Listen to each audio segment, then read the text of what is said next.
como, por exemplo, a Klabin, não é isso?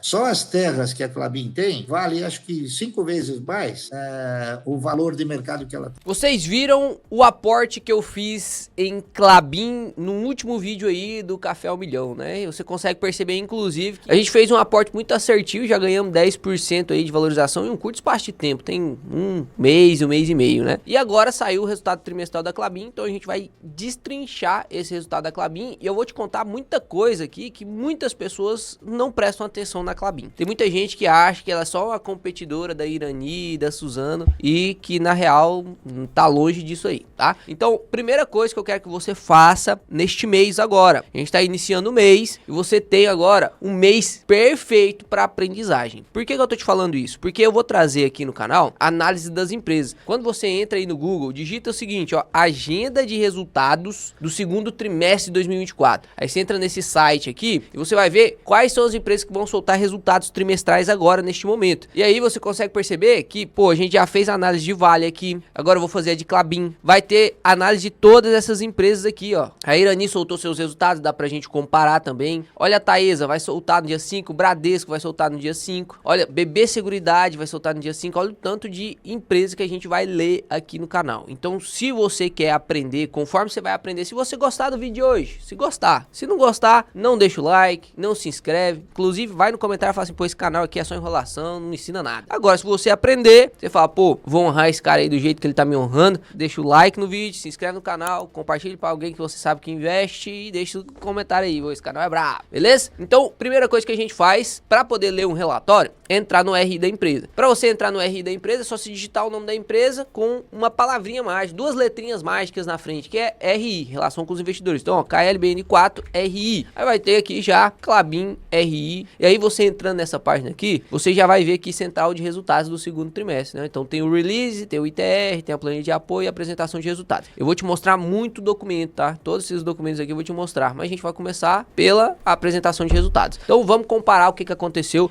no segundo trimestre. E aí sempre quando você for analisar uma empresa, você sempre vai ter que fazer isso, tá? A comparação do trimestre atual, que no caso é o segundo trimestre de 2024, com o mesmo período do ano passado, para ver quanto que ela evoluiu em um ano. Então você compara o segundo trimestre de 2024 com o segundo trimestre de 2023, porém, você também compara com o trimestre anterior, para ver se a gente tá melhorando de um trimestre pro outro, né? Então vamos dar uma olhada aqui. Primeira coisa, ó, desempenho no segundo trimestre. Ela tá falando aqui da celulose, do papel e das embalagens. E aparentemente o volume total de vendas, né, tá em roxinho aqui, ó. O volume total de vendas aumentou em tudo. Ela vendeu mais celulose, ela vendeu mais fibra longa, ela vendeu mais cartão, mais craftline, mais papel do lado, mais saco industrial. Olha o tanto que ela tá vendendo, cara. Só de tonelada de papel e celulose. Olha isso aqui, cara. É muita coisa, né? Não é uma empresinha pequenininha, não. Vendas totais. Isso aqui, você pensa que eu tô falando do ano? Não, mas é só do segundo trimestre, tá? Quase 1 milhão de toneladas, né? 995 mil toneladas. E aqui mostra o EBITDA ajustado por segmento. O que significa EBITDA? É praticamente o lucro operacional da empresa, né? São os lucros antes de tirar impostos, taxas, juros de dívida, amortização, depreciação de todos os seus bens. Quando a gente tem esse lucro operacional, que inclusive no caso da Klabin, ela usa o EBITDA ajustado justamente para pagar os dividendos. Então isso aqui é extremamente importante quando a gente olha, né? Foi 2 bilhões de EBITDA no segundo trimestre. 2 bilhões, cara. É muita coisa, cara. É muita coisa. E 42% disso aqui foi de celulose e 58% aqui de papel e embalagem. Sempre quando você vai avaliar uma empresa de commodity, te ensinei isso lá no vídeo da Vale. Se você não assistiu o vídeo da Vale, você tá perdendo, porque é conhecimento acumulado, né? Sempre você vai fazendo mais análise, você vai ficando melhor. Sempre quando você vai analisar uma empresa de commodity, você tem que pesquisar como que tá a commodity. E aí, pra você pesquisar, o que você tem que fazer? Pô, digita lá, celulose, commodity, preço. Então aqui você consegue nesse site, chama Trade Economics, vários tipos de commodities, né? Olha só o tanto de commodity que tem aqui que você consegue pesquisar. Aí é só você dar um Ctrl F, pesquisar aí pelo que você tá querendo, né? Então aqui no caso celulose. Aqui, ó, você consegue perceber como que a celulose se desempenha. Por que eu tenho que saber disso, Léo? Porque a empresa vende celulose. Então não importa se ela tá produzindo mais. Se a celulose tá mais barata, ela vai ganhar menos, né? É importantíssimo que a empresa consiga reduzir seus custos e aumentar sua produção, porque mesmo quando a celulose cair, ela vai fazer frente a isso. Mas inevitavelmente, quando a celulose tá alta, ela ganha mais, quando a celulose tá baixa, ela ganha menos. Então você consegue perceber, inclusive, que os resultados da Klabin, lá em 2021 e aqui por volta do finalzinho de 2023, foram um pouquinho melhores. Por quê? Porque a celulose tava mais cara, né? Então você consegue perceber ali, fácil, dentro do gráfico de cotação da Klabin, que em 2021 aqui ela chegou a bater ali seu máximo histórico, né? A Klabin 4 chegou a bater 5,57, 5,59. Enfim, hoje a gente tá ali num preço de celulose abaixo do pico, mas que está na média, né? Então não é um preço de celulose ruim, não. Continuando, vamos ver aqui o resultado da Klabin. Olha aí, o volume de venda aumentou 16%, receita líquida aumentou 15%, o EBITDA ajustado subiu, olha que loucura, né? O EBITDA ajustado subiu 53%. Tá vendo aqui a comparação que está sendo feita? A comparação está sendo feita do segundo trimestre de 2023 com o segundo trimestre de 2024. Então ele está comparando do ano para o outro, né? E aqui você consegue ver também o quanto que uma empresa que é exportadora, que ela é dolarizada, ela tem proteção contra o real. Porque aqui você consegue perceber que a Klabin tem venda no mercado externo, ou seja, vende em dólar, e no mercado interno aqui por real. Então você consegue perceber que em 2024 aqui, 43% de toda a sua volume de vendas foi no exterior. Aqui também, né, a receita líquida veio 37% do exterior. E aqui, olha só a influência do dólar sobre isso. Lá no segundo trimestre de 2023 estava 4,95 dólar. Agora no segundo trimestre de 2024, 5,21. Então, se o dólar sobe, a Klabin também ganha mais dinheiro, porque ela vende em dólar. A gente pode fazer até uma comparação. Olha só, essa comparação eu tenho certeza que você ainda não viu. Dá uma olhada nisso aqui, ó. Você pega o Ibovespa e compara aí nesse year to date, né, que é desde janeiro até o dia de hoje, o Ibovespa tá caindo, né? Aí você pega a Klabin, teoricamente, então se a média tá caindo, porque o dólar tá subindo, faz a bolsa cair. Isso é correlação negativa. O Rei Dalio explica muito sobre isso. Depois que você sair desse vídeo aqui, você vai digitar aí no Google Santo Grau dos Investimentos Rei Dalio. Aí você vai estudar, tá em inglês, né? Infelizmente tá em inglês. Depois eu vou gravar um vídeo desse em português aqui pra vocês. Mas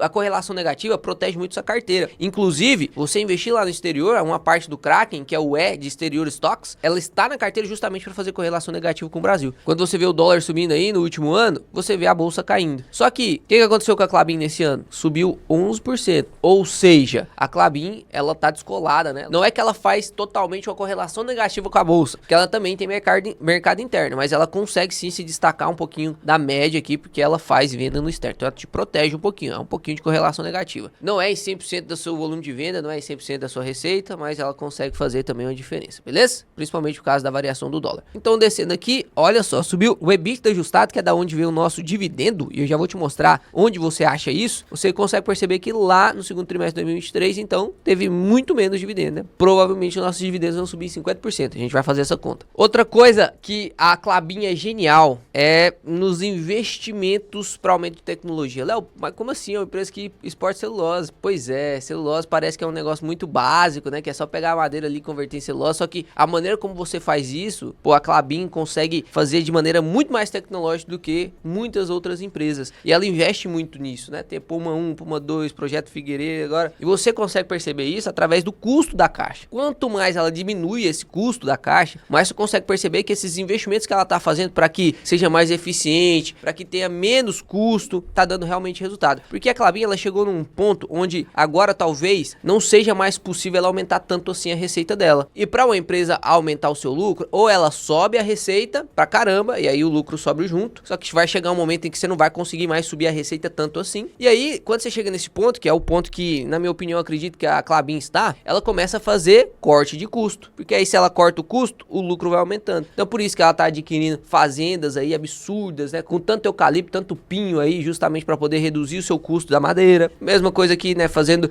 desenvolvimentos tecnológicos para poder fabricar ali seus papéis, sua celulose. E você vê ali o custo caindo pra caramba, né? Caiu em um ano 11%. O custo por venda aqui também, né? Caiu 12%. Despesa com venda caiu 4%. Então, pô, isso aqui é bom, aumenta o nosso lucro, né? A dívida líquida e a alavancagem, você consegue ver a dívida líquida em milhões e o EBITDA ajustado, tá? Então aqui você consegue ver quanto foi o EBITDA, qual foi a dívida. Qual foi o EBITDA, qual foi a dívida. Qual foi o EBITDA, qual foi a dívida. Você consegue ver que ela tá com a alavancagem aí de 3.2, né? 3.5. Você consegue ver aí que ela tá com uma dívida líquida sobre EBITDA de 3.2. É uma dívida líquida sobre EBITDA alto. Acima de 3 é alto, mas a Klabin, ela consegue, né? Ela normalmente fica mais ou menos nessa margem aí. Você consegue perceber que lá no terceiro trimestre de 2021 ela também estava nessa mesma margem, né? Aqui no terceiro trimestre de 2023 também na mesma margem. É uma empresa que faz muito investimento, então ela tem um capex muito alto. Praticamente todos os trimestres ela está fazendo investimento. Então é normal que tenha uma alavancagem. Como ela consegue fazer esses rendimentos, esses investimentos render mais do que o que ela está gastando, quanto ela está pagando de juros,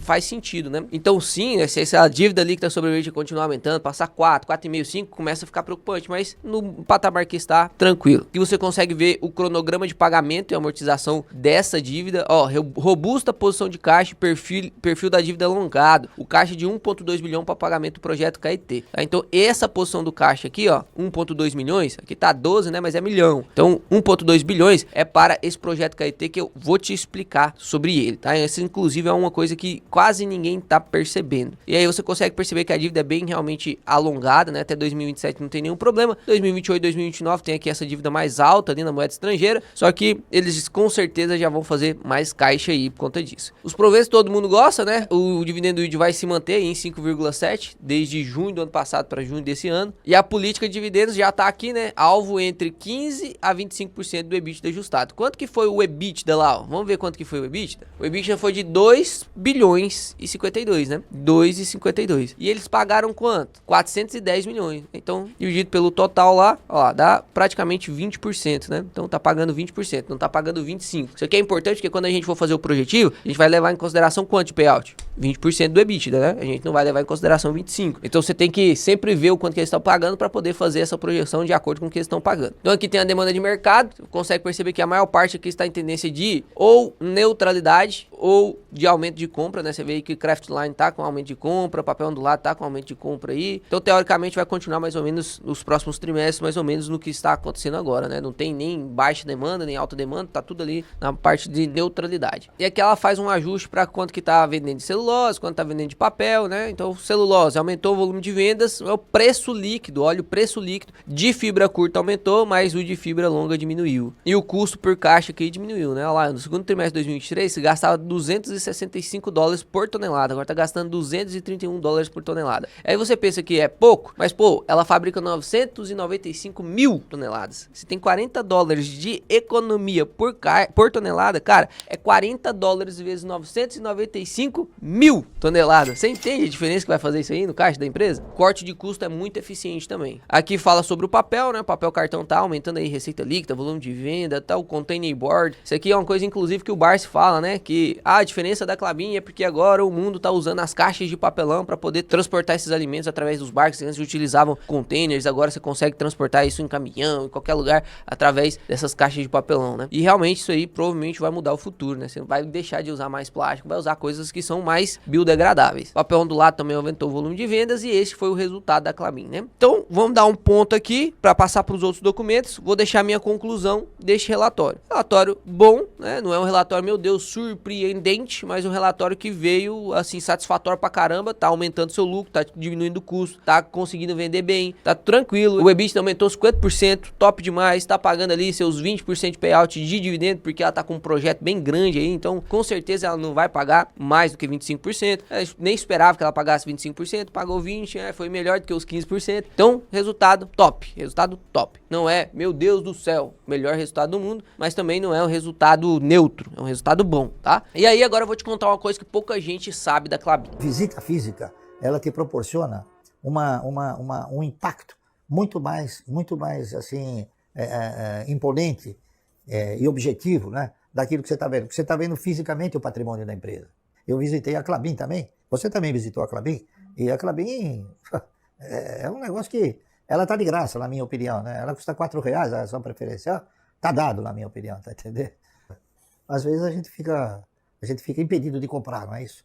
Então hoje mesmo eu estou impedido de comprar. Se eu não tivesse impedido, eu estaria comprando um pouco mais de... Uma coisa que pouca gente entende sobre o Klabin é o quanto que ela tem de patrimônio imobilizado. Léo, o que é isso? Agora ficou mais complexo. Pois é, olha só, quando você abre aí o ITR, o release, você consegue ver ali a composição do patrimônio da empresa. Cheguei aqui na parte 13, que é o do componente imobilizado. Aqui você consegue ver a composição do imobilizado, né? E quando a gente olha pro quanto que ela tem de coisas líquidas, isso aqui é o imobilizado líquido, tá? Já tem aqui uma depreciação já acumulada e já foi retirado. Ela tem um imobilizado de 25 bi. E quando a gente entra aqui na Klabin e vê o valor de mercado da Klabin, dá uma olhada nisso aqui, cara. Dá uma olhada nisso aqui. Qual que é o valor de mercado da Klabin? 27 bi. Ou seja, tem um negocinho aí que tá meio mal precificado. Será? Os terrenos da Klabin, se você pegar todas as máquinas, os terrenos, tudo que ela tem de fazenda, só isso já dá o valor da Klabin. Quase que desconsiderando tudo que ela faz de fluxo de caixa. Como se fosse só valor patrimonial. Léo, por que então que o valor patrimonial da empresa não tá lá, aquelas coisas não tá muito próximo de 1? Por conta de alguns efeitos contábeis, tá? E o que é esse efeito contábil? Eu vou usar aqui, inclusive, essa parte do projeto Caetê, porque isso aqui é importante de eu te dizer e eu já te explico essa parte do PVP também. Olha só, a Klabin soltou esse fato relevante no dia 20 de dezembro de 2023, tá? Ela falou o seguinte, ó, a gente tá fazendo um contrato de compra direta de 100% do capital social da Arauco Florestal. Será 1.160 milhões, ou seja, 1,1 bi. Por isso que a gente viu aqui no caixa que tem 1,2 bi separado para esse projeto Caetê, que é justamente isso que eu tô lendo aqui para você. Ó, o projeto Caetê contempla a compra de 150 mil hectares de área total substancialmente no estado do Paraná, dos quais 85 mil hectares de área produtiva e 31 milhões de toneladas de madeira em pé, além das máquinas e equipamentos florestais. Isso aqui, se ela pagar 1,2 bi, nisso aqui, o preço médio do hectare sai de 33 mil. Eu fiz essa conta, sai de 33 mil, sendo que o preço real de hectare no estado do Paraná é de 75 mil. Então, basicamente, ela tá comprando e pagando ao preço justo só as toneladas de madeira em pé. Todos os outros 85 mil hectares tá quase que saindo praticamente de graça para ela. Ou seja, a Klabin, ela é uma ótima compradora de terrenos. Quando você compra Klabin, você também vira um ótimo comprador de terrenos. Você se expõe no mercado imobiliário. Por isso que nesse vídeo aqui o Barsi fala, tem muita gente que fala que eu não gosto de imóvel, mas não, eu gosto, eu compro Klabin. Muitas pessoas chegam para mim e falam, Barsi, mas você não investe em imóvel? Eu falo, você está muito enganado. A Klabin, ela tem inúmeras fazendas. Uma delas tem 62 quilômetros de comprimento e 57 quilômetros de largura, e dentro da fazenda tem uma plantação enorme de pinos, eucaliptos, enfim. Então, para a empresa poder operacionalizar todo esse seu patrimônio, ela precisa ter o quê? Precisa ter a terra. E, indiretamente, eu também tenho a terra, porque eu sou um pequeno dono, tá certo? E aí ela soltou um fato relevante agora, dia 16 de julho, recente. Ó, realizou o fechamento da operação na qual adquiriu por meio das controladas da companhia 100% do capital social da Arauco. Então ela fechou agora o contrato, né? E indiretamente 45% do capital social da Floresta, Vale Corizo e 100% dos empreendimentos na operação Projeto Caetê. E aí, meu parceiro, agora chega a parte contábil. Sabe esse imobilizado que eu te mostrei aqui nesse documento, que só o imobilizado já vale praticamente todo o valor de mercado da Klabin? Pois é, esse valor imobilizado, quando eu jogo o valor do terreno ali, porque o terreno fica entra como valor imobilizado, né? Este terreno, meu parceiro, entra no preço de custo. E qual que foi o preço de custo? 33 mil reais por hectare. Se eu fosse lançar a preço atual, 75 mil por hectare, o valor do imobilizado seria muito maior. Então, quando a gente olha ali um valor imobilizado de 25 bi, na verdade, tem muito mais, né? Tem muito mais. E se a gente fosse fazer a reavaliação em todos os terrenos da Klabin, com certeza daria muito mais do que o valor de mercado dela. Então por isso que o Barsi fala que, pô, Klabin a R$4 é de graça, Klabin a R$4 é de graça. A gente vai calcular o preço teto da empresa agora para você entender, olhando para dividendos, se vale a pena você entrar na empresa ou não. Mas que eu quero deixar bem claro aqui que, independente da projeção que você vai fazer, caso você compre a Klabin para projeção futura, de pagamento de dividendo futuro, para poder valorização futura, a empresa realmente é uma boa empresa, né? E para finalizar, lá no dia 7 de fevereiro, ela soltou o seguinte guidance, olha só, nós informamos que estimamos gerar o EBITDA incremental, EBITDA é da onde? Vem o nosso dividendo do EBITDA, né? Incremental de aproximadamente 3 bilhões no exercício de 2027, até o exercício de 2027, ou seja, ela tá falando que agora de 2024 até 2027, nesses próximos 3 anos, ela pretende incrementar 3 bi a mais de EBITDA no exercício de 2027. Vamos dar uma olhada aqui no Investidor 10, quanto que foi o EBITDA final ali da empresa em um ano? Aqui você consegue ver, ó, em 2023, qual foi o EBITDA da empresa total? 6 bilhões. A gente viu que agora nesse trimestre ela conseguiu 2 bi. Então se ela continuar nesses 2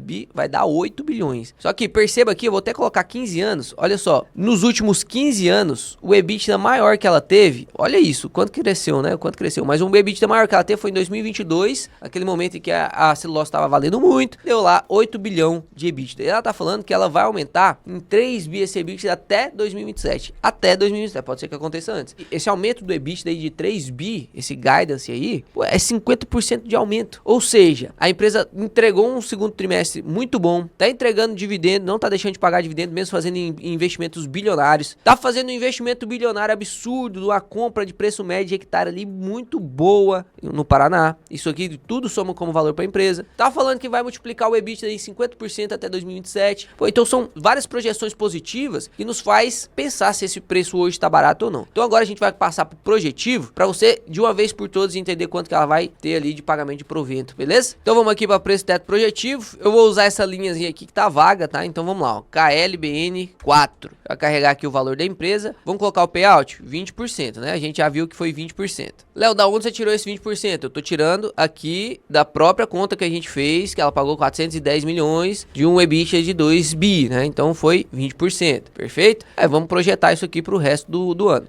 Quantidade de papéis, onde você vê? Vai lá no Investidor 10, aqui embaixo você vê a quantidade de papéis. Clica aqui, valores detalhados, copia esse valor aqui. Então ela tem 6 bi de papel, né? Vamos lá, coloca na planilha. O lucro projetivo, aí isso aqui agora, a gente tem que calcular não através do lucro líquido, mas sim através do EBITDA, porque a gente tá olhando quanto vai ter de dividendo yield. O dividendo é pago na política de dividendo da Klabin pelo EBITDA. Então, para ficar ainda mais confiável, eu vou pegar aqui, para eu te mostrar como que você faz, né? Eu vou pegar aqui esses 2 bi de EBITDA ajustado do resultado do segundo trimestre e eu vou agora baixar aqui, vai lá no central de resultados da empresa, clica em ver e vamos baixar o do primeiro lá também, né? Vamos baixar aqui do primeiro, ó, primeiro trimestre, apresentação de resultados, vamos abrir aqui, vamos ver quanto que foi lá o EBITDA desse trimestre. Tá aqui, ó, EBITDA ajustado, primeiro trimestre, 1.6, certo? Então é só a gente somar, olha lá, 1.652 mais o do trimestre agora, 2.52. Então até agora o EBITDA foi de quanto? De 3.7. Aí a gente pode simular, né? O EBITDA médio aqui do trimestre foi de 1.8. Então a gente pode simular que vai acontecer esse 1.8 em todos os 4 trimestres. Por que que eu gosto de simular que vai manter? Porque essas empresas realmente elas são de commodity, então elas podem oscilar. A gente não sabe como vai estar a celulose daqui os próximos dias. Pela previsão da Klabin, que é profissional nisso, está falando que vai se manter. Então a gente poderia inclusive prever que no terceiro e no quarto trimestre fosse lucrar o mesmo do segundo, que é 2 bi, que aí a projeção vai ficar ainda mais alta, né? Então eu vou fazer um cenário otimista e um cenário pessimista aqui, tá? O cenário otimista vai ser qual? Vai ser esse resultado aqui que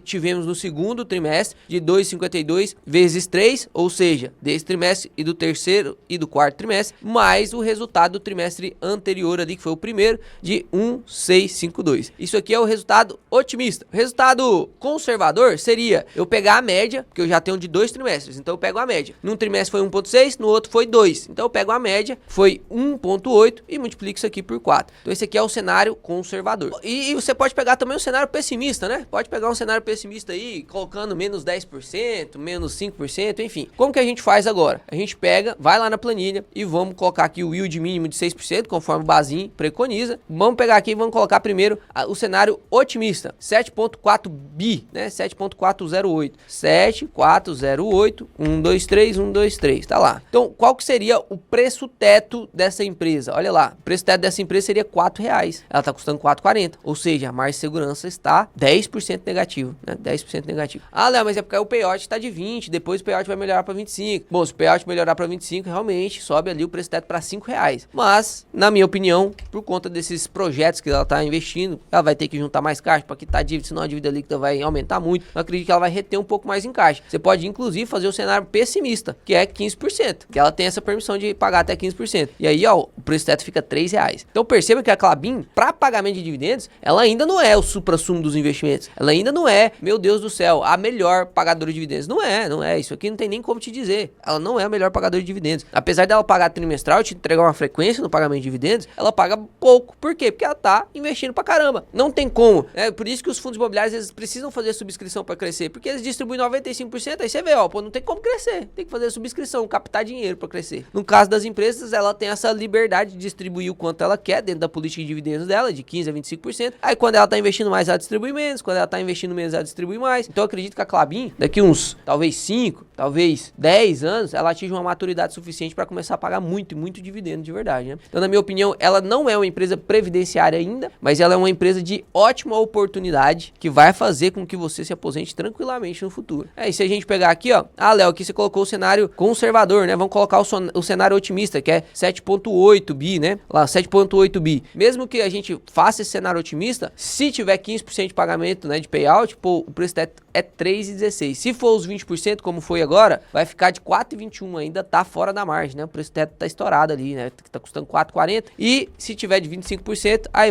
sobe para 5,26. Não é tão difícil você esperar remunerar 25%. Né? Acredito que não vai acontecer agora, mas não é tão difícil porque está dentro da política de pagamento da empresa. E quando não tiver mais um investimento que ela possa fazer visando capitalizar, né, melhora aquele dinheiro, remunerar melhor aquele dinheiro, eu consigo fazer esse investimento aqui para monetizar 25% de ROI. É melhor eu investir do que pagar para o acionista. Mas a partir do momento que ela começar a ter maturidade e não precisar mais fazer tantos investimentos assim, vamos supor que a Klabin pagando 50% de payout. Cara, aí o preço teto só para 10, né? Então não é que a empresa tem pouco EBITDA, não é que a empresa tem pouco lucro, é porque ela tá usando grande parte desse lucro para investir nela mesma. Só que ela não deixa de pagar dividendos. É como se fosse uma VEG que paga dividendos. Como se fosse uma VEG que paga dividendos, tá? Então, conclusão, gosto muito de Klabin, né? Inclusive ela sempre quando atinge a oportunidade que a gente vive no mercado, lógico, a gente vive no mercado que ele é literalmente louco, né? Irracional. Então você olha para um preço desse e parece que você não vê tanto sentido em comprar. Na minha opinião, só, né, e te prover ali, só o imobilizado já vale tudo isso aqui,